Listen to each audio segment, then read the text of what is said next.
Panel, a lot of clashes have happened to today's debate, and we can actually characterize them under 7 things. I'm going to be telling you how our extensions provide clarity to that. First of all, let's clear this whole mess. Is that is a party in this instance? Is first of all, we tell you that first, in principle, being born is not a right in and of itself. Being born is a privilege. So you will, in our society, and David concedes this. Maybe we'll move to that in another instance. In our society as a norm, we do not recognize fetus as right. We think in some instances, maybe you say in some circumstances, they advocate for people to say that fetuses are right or fetuses have life. But that is not today's debate. We can go on and argue why the moral philosophy of abortion and how if you kill somebody in a baby, you are killing a life, or you abort somebody, you are killing a life. We say babies cannot be a party to this agreement. But then we still engage the best case scenario that, okay, what if we can say that babies in and of themselves are a party to this abortion? This is not an argument, because you do not say the subject matter of a contract is what is a moral legitimacy for you to actually usurp that contract. So you don't say, because I want to buy a book from you and you do not sell that to you,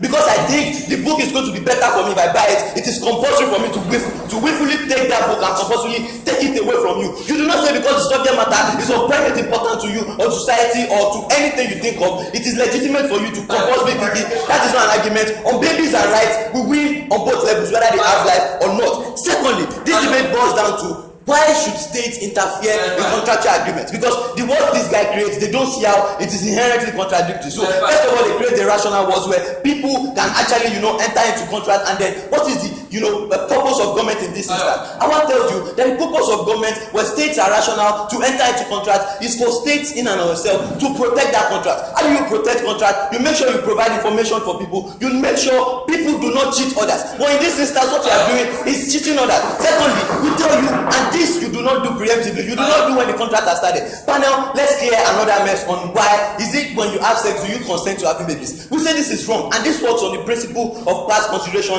as our tells you in consent. To the fact that I contract to a particular part of the contract does not mean I consent to another part of the contract. I'll give you an instance. So this guy say when you consent to sex, you consent to reproductive right. Bullshit. When I consent to sex, in our society we say sex makes you bond more. So I do not consent to the fact that I want to have a relationship with you. That is something we decide after all. Setting on ourselves does not mean that I will marry you. Setting on ourselves does not mean that I'm done in the contract to be in a relationship with you. We say this is false. So when the purpose of setting on ourselves is for you to enjoy at that moment. Orgasm, when you have reached orgasm, then whatever comes after, we negotiate whether we want to have it. And that is the whole essence of surrogacy.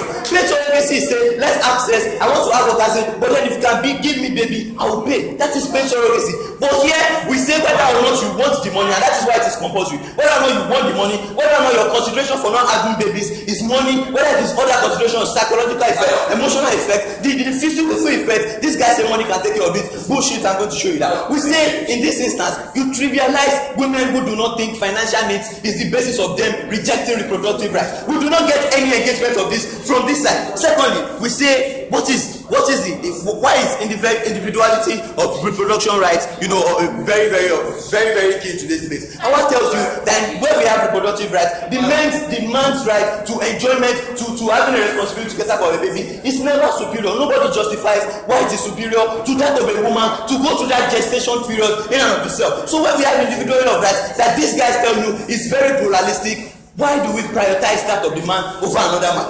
There is no justification for that. But to the extent that even these guys can justify it, we say this is bad in ourselves. I'm going to be showing you how closure that these guys spend money is bad. Sit down, you have your chance. I'm going to take opening government. Thank you very much. The state compels people to pay taxes, fight votes, amongst other things. Because it recognizes the pluralistic interaction of contractual spaces. Why also beyond this? Alright, see, this if state compels you to pay tax, that means you have a social contract with the state. If you break that social contract, the state compels you, yes, an obligation for you to pay tax. But in this instance, this is not an obligation yet. You do not show how this is an obligation. That is shameful from these guys of the house. So first of all, let's clear this whole issue of compromise. How does our solve compromise on ourselves? These guys say when you cannot reach a compromise, it is justified to compel.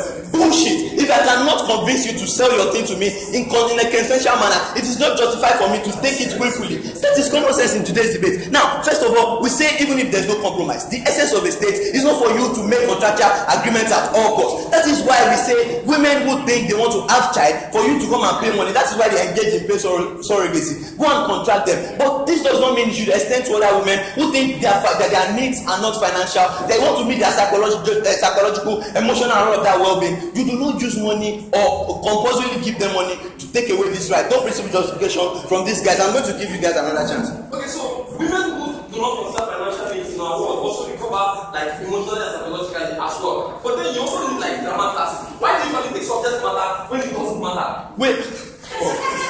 Really? Nigga, we're not saying the subject matter does not matter. We say it does not give you a right to oppress the other, because the subject matter is why you contract. Because this extends to why do I want to contract? I like your phone, let me buy it. That is why it matters. It is not that it matters because I like it and I have to steal it from you if you do not give it to me. That is bullshitting out of themselves. See, let's talk about the best thing that this debate boils down to on is closure good for women, because these guys say money solves everything. They are going to take care of all the costs. We tell you from closing opposition precisely that money does not solve all psychological, emotional, and all of those things. This is not just something we can use money to quantify.